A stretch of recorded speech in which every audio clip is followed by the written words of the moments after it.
कछुए और खरगोश की दौड़ में आखिर कछुआ क्यों जीत गया और खरगोश क्यों हार गया, ये एक बड़ा अहम नुक्ता है। हिंदुस्तान के दर्शक जो प्रोग्राम को देखते हैं और बहुत पसंद करते हैं और YouTube पर हर वक्त इस प्रोग्राम के वो हिस्से निकाल कर जिसमें मैं पाकिस्तान की मईशत पर तनकीद कर रहा होता हूँ, वो अपने यहाँ चलाते हैं, मशहूर करते हैं, उनको बड़ी उनकी रूह को तरावट मिलती है, उनको खुशी मिलती है।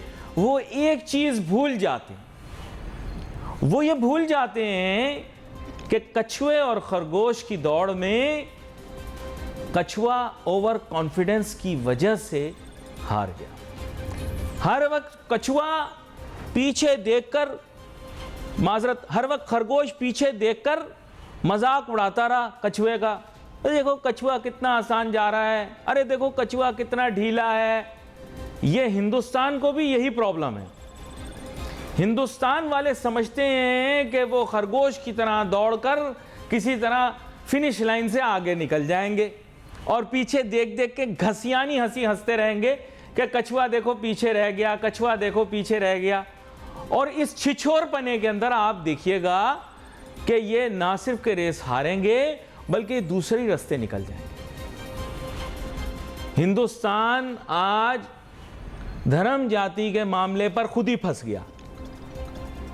अपने लिए जो रास्ता आसान करना चाह रहे थे, हमारे लिए खड्डा खोदा, उसमें खुद गिर गए। अपने मुल्क के अंदर धर्म जाति के नाम पर आग लगी हुई है।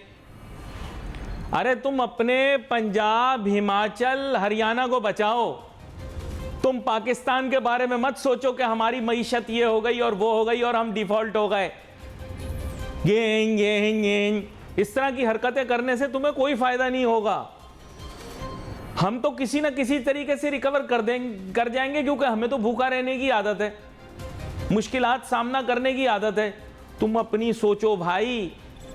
जहां कहीं जैन खड़ा हो जाएगा, कहेगा हम अपना धर्म जाति के नाम पर देश बनाएंगे, कोई और खड़ा हो जाएगा कहेगा हम बनाएंगे। ये इस वजह से हो रहा है कि जब आप लोग खुद को सेकुलर कहकर कहते हो कि हिंदू राष्ट्र बनाएंगे, तो फिर हर आदमी धर्म जाति के नाम पर कुछ ना कुछ करेगा।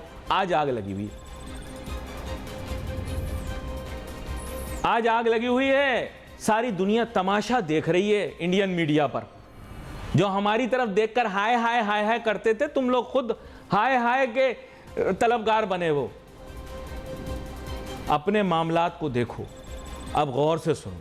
अगर माशी तरक्की करनी है तो मिलकर करनी है, एक दूसरे का घर जलाकर नहीं करनी। हमारी माशी तरक्की होगी तो आपकी माशी तरक्की होगी, आपकी माशी तरक्की में हो सकता है हमारी माशी तरक्की छुपी हो। मिलके बैठो, किसी तरीके से यह सोचो कि दोनों एक दूसरे की मदद कैसे कर सकते हैं। साम्राज्यिक कुव्वतें पहले भी तुम्हें गुलाम बना चुकी हैं, हमें भी गुलाम बना चुकी हैं। अगर साम्राज्यिक कुव्वतों से निकलना है, आजकल के कॉलोनियल दौर से आगे निकलना है, पोस्ट कॉलोनियलिज्म से कैपिटलिज्म यानी ये जो सरमायाकाराना निज़ाम है, तो ये गुलामी के जो जंजीरें बंधी हुई हैं, इससे खुद को निकालना है। मैंने बताया था ना, मिसाल दी थी आपको कि poverty is worst form of violence. आपको पता है ये किसने कहा था? ये गांधी की कहावत है। Poverty is worst form of violence, जो आप अपनी कौम के साथ और हम अपनी कौम के साथ कर रहे हैं। मैं नहीं कह रहा, ये मैंने पिछली दफा प्रोग्राम में कहा था, लेकिन आप लोगों ने सुनी अनसुनी कर दी। हम दोनों मुमालिक को अब सोचना पड़ेगा कि इस महंगाई के दौर में या तो दुनिया भर से चीजें मंगवाएं और अपनी जेबें खाली करें, या फिर एक दूसरे के साथ, दुश्मन भी एक दूसरे के साथ कारोबार करते हैं। मैं तेरा दुश्मन, दुश्मन तू मेरा, मैं नागिन तू सपेर। गलत हो गया, सॉरी। लेकिन इसके बावजूद जो भी मामला है, आप आपस में मिलकर हमारे साथ बैठो, तिजारत करो। हमें बायोडीजल की जरूरत है, आप ओवर प्रोड्यूस करो बायोडीजल को, हमारे यहां प्लांट्स लगाओ, यह मुस्तकबिल है। Biodiesel is the future, India has the key, Pakistan is the door. आओ मिलके बैठो, बायोडीजल के ऊपर बात करें। अगर ये कॉमनैलिटी है ना, इन दरियाओं को हमें शेयर करना पड़ेगा। इंडस वाटर ट्रीटी हुई है, इन दरियाओं को हमें शेयर करना पड़ेगा, इस धरती को भी हमें शेयर करना पड़ेगा। We have to live together by compulsion. हम नेबर्स हैं। आप बैठो, बात करो, सीड्स आपके पास अच्छे हैं, जिधर आपके पास अच्छे बीज हैं आप हमारे साथ एक्सचेंज करो। आपके पंजाब में बहुत अच्छा बीज है, हमारे साथ आप एक्सचेंज करो। उससे क्या होगा, एग्रीकल्चरल प्रोड्यूस दोनों साइड बढ़ेगी। हम आपका प्याज खा रहे हैं यार, कभी आप हमारा प्याज खा रहे हो, कभी हम आपका लहसन, कभी आप हमारा लहसन, इस टमाटर कभी आपके यहां से आ रहे हैं।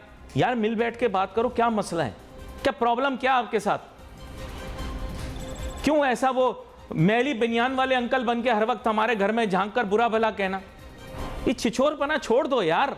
पाकिस्तानियों के जहन में आप हो ही नहीं। वी डोंट केयर आप क्या हो यार, हमें परवाह ही नहीं है कि इंडिया में क्या हो रहा है क्या नहीं हो रहा। 95% of population of Pakistan does not care. Maximum हम ये देख रहे होते हैं यार इंडिया में फिल्म कौन सी रिलीज हो रही है, वो चल के देखेंगे। किसी को परवाह नहीं कि आपका घर जल रहा है या नुकसान हो रहा है। ये मैंने सिर्फ मिसाल के तौर पर आपको बताया। हो गया खत्म? और करूं या आज के लिए इतना बहुत है? अमन की बात भी करता है अली नासिर, थोड़ा हकीकत का चेहरा भी दिखाता है आपको। मिलके चलो। पूरे पाकिस्तान के अंदर कम से कम कोई एंकर इतना मशहूर नहीं है इंडिया में जितना मैं हूं। हाउस होल्ड नेम हूं वहां पे। लोग मुझे पाकिस्तानी मीडिया का कपिल शर्मा कहते हैं। मुझे शौक नहीं है, लेकिन मैं अपने मुल्क का शहरी हूं। I love my country. मैं पाकिस्तान से मोहब्बत करता हूं। यह मेरा मुल्क है। मेरे अल्फाज को इस्तेमाल करके मेरे मुल्क को बदनाम कोई करेगा तो फिर मेरा भी हक बनता है कि मैं सफाई पेश करूं। अब चलें जनाब आगे। सारे पाकिस्तानी व्यूअर्स के लिए, अब इंडिया वाले हटो बच्चों, साइड पे हो। बात यह है कि अब हुकूमत ने IMF के साथ भाई क्या मामला तय किए थे यार, मुझे समझ में नहीं आ रहा कि मामला कहां पे अटका हुआ है। भाई इसको अटका क्यों रहे हो आप? सर के ऊपर हमारी तलवार क्यों लटकी हुई है? अब फैसला करो ना, डिसीजन लो कि क्या है। इंटरेस्ट रेट बढ़ाना है? आप परसों मीटिंग बुला लेते, हफ्ते को जुम्मे की शाम को बुला लेते। ओ भाई ब्लैकमेल नहीं हो इन ताजरों सनतकारों से यार। मैं इनको जानता हूं, इन ताजरों सनतकारों को। इनके फेसबुक तो देखो, अय्याशियां कर रहे हैं ये। यहां पर आकर रुडाली बने हुए हैं, जगह जगह पर रो रहे हैं, दाने पड़ रहे हैं। ये ताजिर सनतकार बड़ी बड़ी गाड़ियां चला रहे हैं, अय्याशियां कर रहे हैं यार। 5 स्टार होटलों में घूम रहे हैं, बीवियां इनकी हर्मीस के बैग लेके घूम रही हैं, और हमारे यहां ड्रामे कर रहे हैं। इंटरेस्ट रेट बड़ा हाई है, इंटरेस्ट रेट बड़ा हाई है, हम बड़े सेल्फिश हैं। साइड पे करो यार इनको, ताजिरों सनतकारों को। आपको मुल्क को बचाना है, आप इंटरेस्ट रेट बढ़ा दो यार। मैं नहीं, देखो मैं इन मामलात को नहीं जानता। ये शरीयत के मामलात पे उनसे रुजू करें। जो फाइनेंस के मामलात है, फाइनेंस पे बोल सकता हूं। फाइनेंस का उसूल यह कहता है कि यार रियल रेट आपका नेगेटिव कैसे हो सकता है? यार को जागो, आंखें खोलो अपनी। आप किस मसले का शिकार हुए हो? Wake up, open your eyes. अगर वो कह रहे हैं कि आप इंटरेस्ट रेट बढ़ाओ, तो महंगाई से ज्यादा होना इंटरेस्ट रेट तो जरूरी है ना। या आप महंगाई कम कर दो या इंटरेस्ट रेट बढ़ा दो। कितना बोल रहे हैं? 2%, 3% आप बढ़ाओ। यार ये मसला हल करो। आप देखो डॉलर सस्ता नहीं होगा। ये पहले जो जहनी तखय्युल है ना, ये टोटल आज भी मेरी लड़ाई और बहस होगी। सच बात ये, पाकिस्तान के पास वसाइल नहीं है यार। I stand by what I am saying because I have to live in this country. I can say I am a Pakistani. I am going to live in this country. I am going to tell you the truth. I will not lie. मैं आपसे झूठ नहीं बोलूंगा। जो फ्राडिया लोग जो आपको गलत बोल रहे हैं, ज्यादती है वो आपके साथ। आप जागो यार। You do not have the right resources. जो चीजें आप लॉन्ग टर्म में प्रोड्यूस करोगे, forget about them. You need a short term solution, you need a medium term solution. There is no long term in today's world. अब long term बहुत ज्यादा long term है, जमाना चला गया। Wake up, open your eyes. You have to ensure. अब आप कहते हैं हम इंपोर्ट बेस्ड कंट्री नहीं है। Of course you are an import based country. आप इंपोर्ट्स का निकालो ना सारा, अपना डिटेल निकालो इंपोर्ट्स की। खाने का तेल बाहर से आ रहा है, जलाने का तेल बाहर से आ रहा है, पेट्रोल डीजल बाहर से आ रहा है। अब क्या अपने मुल्क में बना रहे हो? गज लंबी जुबान है आपकी। हर आदमी फड़ फड़ फड़ फड़ बोलना शुरू कर देता है। गज लंबी जुबान है, शुरू हो जाते हैं मुल्क में वसाइल बहुत हैं, हम चुप हो जाते हैं यार। सॉरी फॉर बीइंग रूड है, सॉरी फॉर बीइंग रूड। लेकिन मेन एम ये है कि यार कौन से वसाइल? You don't have cooking oil. आपके पास एडिबल ऑयल नहीं है। आप मूंगफली से कितना तेल निकालोगे? जो लोग बोल रहे हैं मूंगफली से तेल निकाल लेंगे, रेपसीड से निकाल लेंगे, निकालो।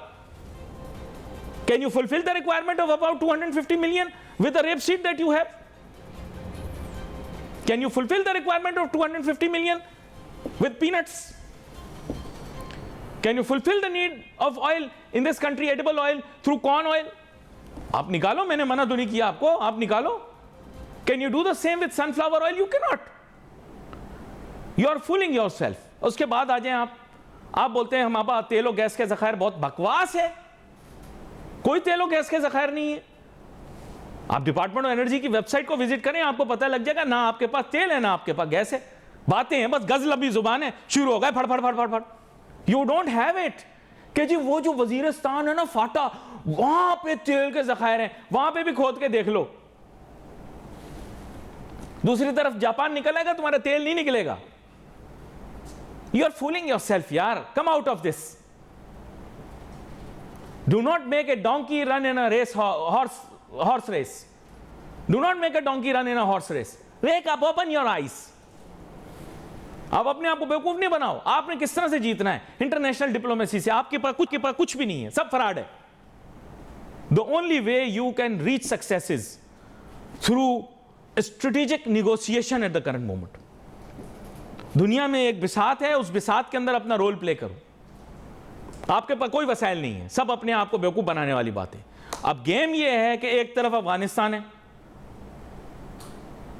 एक तरफ ईरान है, एक तरफ में इंडिया है, एक तरफ में चाइना है, एक तरफ में CIS स्टेट्स हैं. आप अकेले यहां पर मौजूद हो. पाकिस्तान का एडवांटेज क्या है? पाकिस्तान का स्ट्रेटेजिक एडवांटेज है एजुकेटेड ह्यूमन रिसोर्स. आबादी 25 करोड़ है, लेकिन उसमें पढ़े लिखे लोग बहुत कम हैं. लेकिन अगर वो पढ़े लिखे लोग भी निकाल लें तो वो इस खित्ते के किसी भी मुल्क से ज्यादा आबादी वाले अक्लमंद लोग होंगे, पढ़े लिखे लोग होंगे. वो आपके पास हैं, डॉक्टर हैं, इंजीनियर हैं, MBA हैं, IT स्पेशलिस्ट हैं, कंप्यूटर इंजीनियर हैं कि नहीं है, ड्राइवर हैं, प्लम्बर हैं, AC टेक्नीशियन, इवन के मीडिया के लोग आपके पास हैं. अब अपनी आंखें खोलो. आपके पास जो एडवांटेज है उसको यूज करो. वो यूज कैसे होगा? अगर आप इन्फ्लुएंस एक्सर्ट करोगे अपने रीजन में. अब मुझे बताया गया 7,96,096 किलोमीटर आपका मुल्क का रकबा है. छोटे से मुल्क को आप, छोटा सा मुल्क, छोटा सा अपने आप को बड़ा जाहिर करते हो. 33वें या 34वें नंबर पे आते हो आप रकबे के हिसाब से. आबादी के लिहाज से आप छठा बड़ा मुल्क हो और रकबे के लिहाज से 33वां या 34वां बड़ा मुल्क हो. यार कोई जाहिल भी आपको बता देगा कि आपके पास वसाइल नहीं है. कोई डोंकी भी आके आपको बता देगा कि यार आबादी के लिहाज से आप छठे नंबर पर हो, रकबे के लिहाज से आप 33वें या 34वें नंबर पर हो. वसाइल कहां से आ गए? सबसे पहले वसाइल के अंदर तो लैंड होता है. इकोनॉमिक्स का असूल है, फैक्टर्स ऑफ प्रोडक्शन है, land, labour, capital, entrepreneurship. Land land land land. पर मजा लेके किसी को समझ में आ जाए, हर आदमी अड़ा हुआ नहीं पाकिस्तान के पास. ओ भाई, सबसे पहली रिसोर्स ही लैंड है. लैंड आपके पास है 7,96,096 किलोमीटर मुरब्बा. सही बोलो गलत बोलो? शोभा तहकीक नेट पे भाई दोबारा से चेक कर लो. गलत बात कोई हमारे जरिए जाए नहीं, पूरी दुनिया के अंदर प्रोग्राम सुना जाता है. 33वें या 34वें नंबर पर आते हैं, ये भी कंफर्म कर लें. कहीं 33वें नंबर पे लिखा हुआ, कहीं 34वें नंबर पे लिखा हुआ. छोटा सा हमारा मुल्क है, आबादी इतनी ज्यादा है, जुबान गज लंबी है. जहां बोलो गज लंबी जुबान हमारी चलेगी. जुबान हिलानी हमें आती है. हर मसले का हमें हल पता है, हर बीमारी का इलाज पता है. अपने मुल्क के जो मसाइल हैं वो हमसे हल नहीं हो रहे. किसी की बेटी घर से भाग जाए, हम तजावीज देने के लिए वहां पहुंच जाते हैं, तमाशबीनी करने के लिए वहां पहुंच जाते हैं. अपने मुल्क के मसाइल का हल नहीं हमारे पास. जो बंदा टीवी पे प्रोग्राम देखते कहते हैं यार अली नासिर रोज आता है, प्रॉब्लम्स बताता है, सोल्यूशन तो बताएं. 3 साल गुजार दिए PTI की हुकूमत ने. जो आंटी या अंकल मिल रहे हैं वो बोल रहे हैं यार अली भाई हमने आपका प्रोग्राम देखा, सोल्यूशन तो बताएं. मैं क्यों बताऊं? मैं हुकूमत में हूं, मैं बताऊं? मीडिया का जो काम है वो बता रहा है प्रॉब्लम ये है, मसला ये है. अब हमें ज्वाइन कर रहे हैं साबिक वफाकी वजीर बराए खजाना जनाब डॉक्टर सलमान शाह साहब. वेलकम करता हूं सर आपको शो में. शुक्रिया. डॉक्टर सलमान शाह साहब, अब एक अजीब किस्म की सिचुएशन ये क्रिएट हो गई है कि क्लैरिटी हमें नहीं मिल रही कि where is the whole thing stuck with the IMF. क्योंकि हमें यह तासुर दिया गया है कि जो कुछ IMF ने कहा था हमने वो मान लिया और जो काम बतदरीज करना है वो हम बतदरीज करते रहेंगे. but we are still not clear on whether IMF has given us a go-ahead or not, or whether they want other things to come from us. क्या कहते हैं आप? देखिए, अभी तक स्टाफ लेवल एग्रीमेंट तो नहीं हुई लेकिन memorandum of economic and financial policies वो तो एक्सचेंज हो चुका है और उसके ऊपर आपने तमाम एग्रीमेंट्स कर दी हैं। सो स्टाफ लेवल एग्रीमेंट जो है, अगर गवर्नमेंट को हम तस्लीम करें कि वो कह रहे हैं, तो वो अगले 1-2 दिनों में आ जानी चाहिए। बट एक शक ज़रूर है कि देयर इज़ सम डिफ़िकल्टी कि इतनी डिले क्यों हो रही है, and that could be for 1 or 2 other reasons.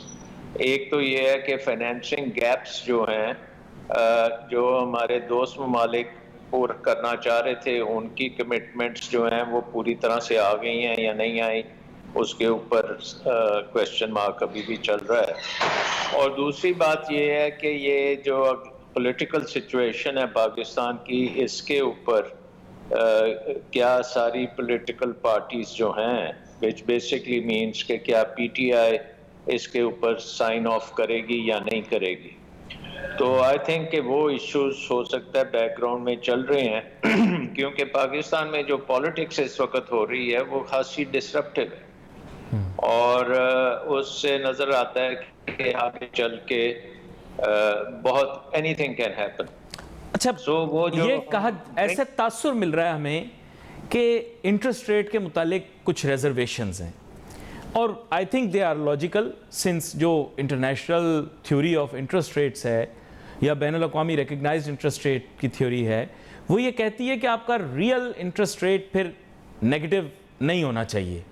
If that is taken as correct, तो फिर इन्फ्लेशन रेट से ज़्यादा इस वक्त इंटरेस्ट रेट होना तो ज़रूरी है।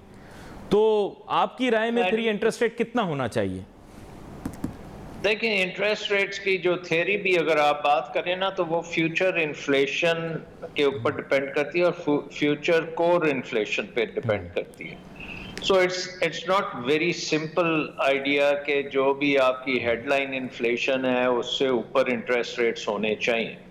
तो वो आई डोंट थिंक वो होगा इस वक्त। किसी मुल्क अब्रॉड भी देख लें, वेस्टर्न इकोनॉमीज में भी देख लें, तो वहाँ भी हेडलाइन इन्फ्लेशन से कम ही है इंटरेस्ट रेट्स। सो ये एग्रीमेंट डेफिनेटली एक हिस्सा होगा कि आपने इंटरेस्ट रेट्स को एडजस्ट करना है, लेकिन मेरा ख्याल 1-2% से ज़्यादा एडजस्टमेंट नहीं होगी और 20% से नीचे नीचे ही रहेगा मामला।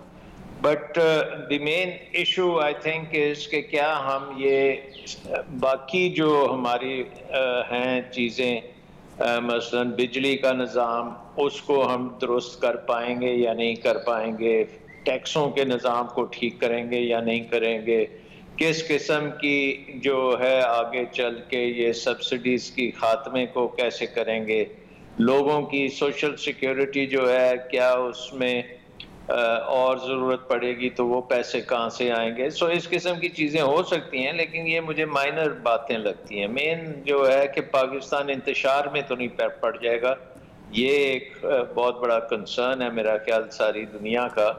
और इंटरेस्टिंग बात ये है अली कि अभी तक in spite of all Pakistan has done, वो जो आपका रिस्क प्रीमियम इंटरनेशनल मार्केट्स में चल रहा है वो बरकरार है, उसमें फ़र्क नहीं आया। इसका मतलब तो आपका जो खदशा है कि there might be some issue in the final rounds of negotiation में कुछ वजन नज़र आता है। लेकिन But what could it be? What's the missing ingredient जो हमें नहीं पता? What is this जिसे आप कह सकते हैं secret ingredient that the public is not aware or we do not have access to information about? कौन सी ऐसी चीज़ हो सकती है जो रखना या रुकावट है? मेरा ख्याल पॉलिटिकल जो पाकिस्तान की इस वक्त कन्फ्रंटेशन है वो सबसे बड़ा हर्डल है, क्योंकि जाहिर है कि फाइनेंस के लोग बड़े कॉशियस होते हैं, बड़े मार्केट्स, फाइनेंशियल मार्केट्स बड़ी जिटरी होती हैं, और जब वो देखते हैं कि जी ये हुकूमत अगर एग्रीमेंट कर भी लेती है तो उसको फिर निभा नहीं पाएगी, कोई प्रेशर्स इतने ज़्यादा होंगे कि बैक ट्रैक करेगी, तो फिर वो एग्रीमेंट करने का फ़ायदा क्या होगा। सो आई थिंक उसके पीछे बिहाइंड द सीन्स डेफिनेटली बातचीत हो रही होगी, जो पब्लिक को नहीं पता कि क्या हो रहा है, क्योंकि पब्लिक को नजर आ रहा है कि इस वक्त तसादम जो है वो कंटिन्यू कर रहा है।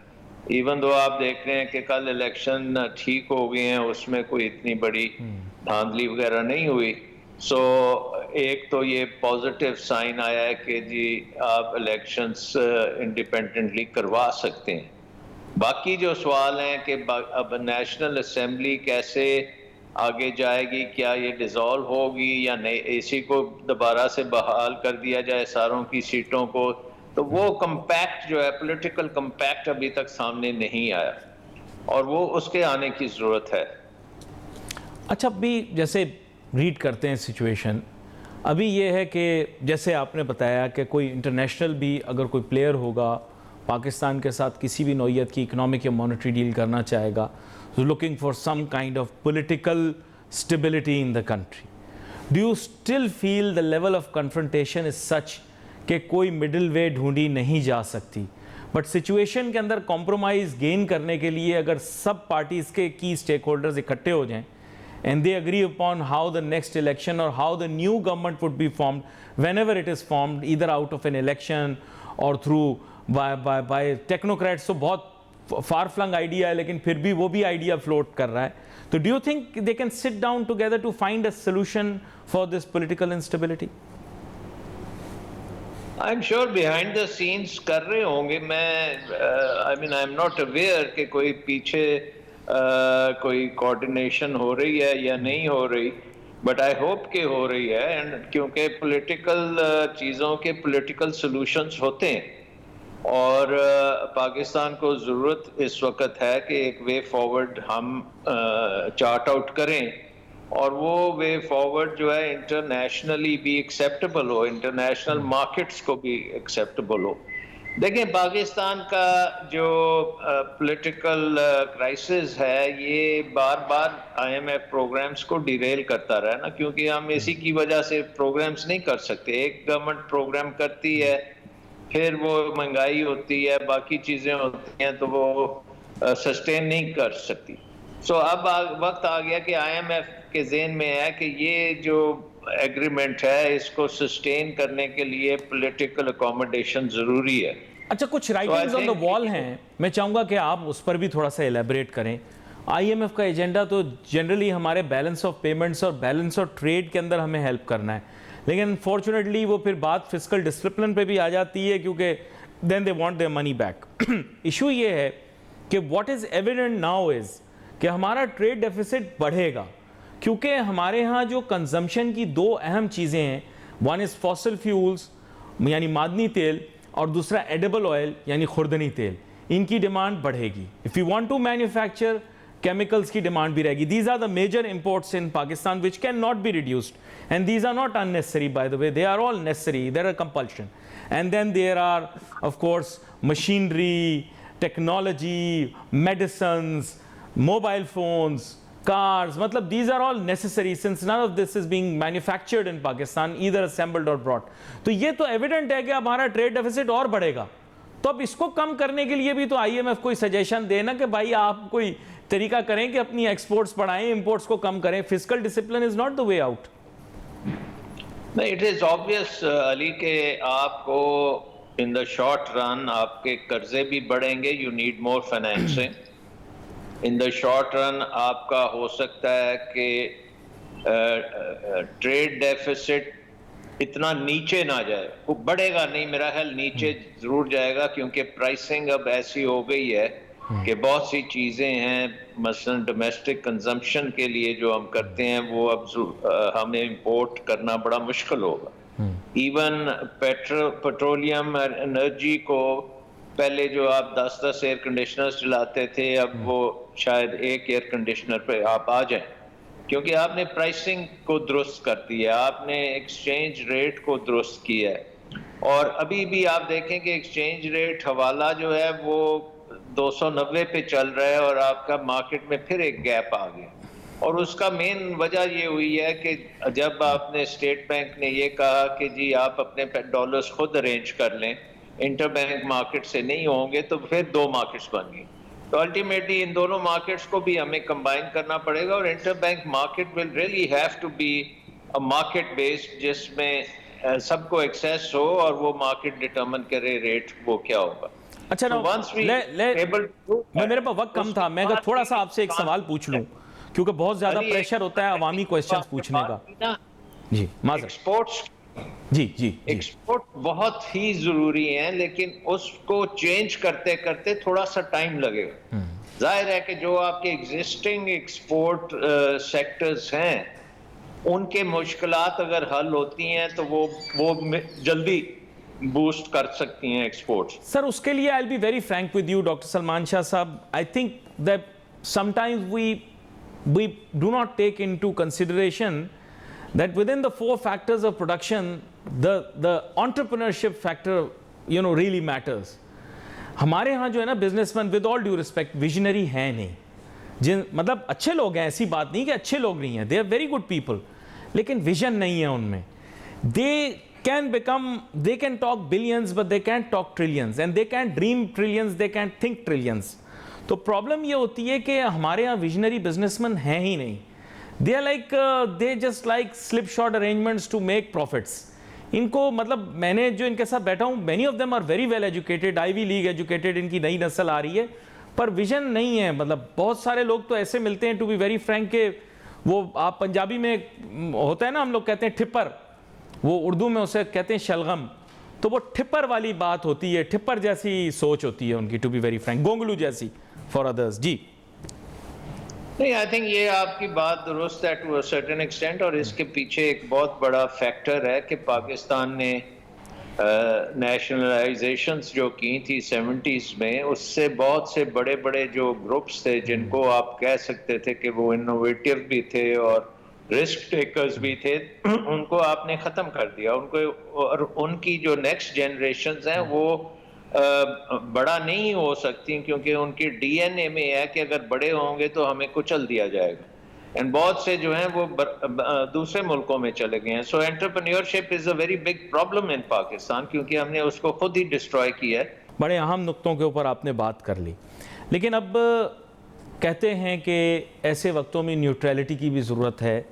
थोड़ा मामलात को ऐसी नज़र से देखना है कि वो इतना मुतवाज़िन हो कि हमारा किसी की तरफ कोई टिल्ट ना हो।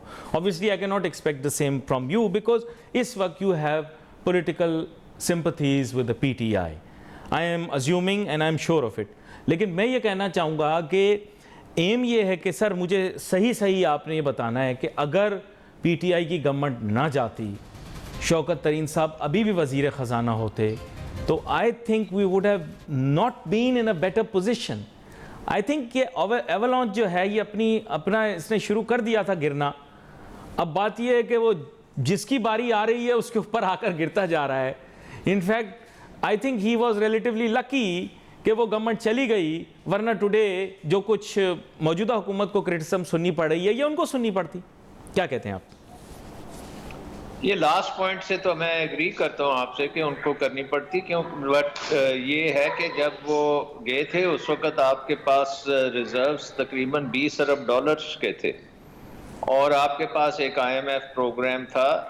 ठीक है कि उसको सब्सिडी के ऊपर उनके साथ बातचीत हो रही थी, लेकिन अप्रैल में शौकत तरीन साहब ने जाना था वॉशिंगटन डिस्कशंस के लिए, उनकी जगह मिफ्ता इस्माइल चले गए।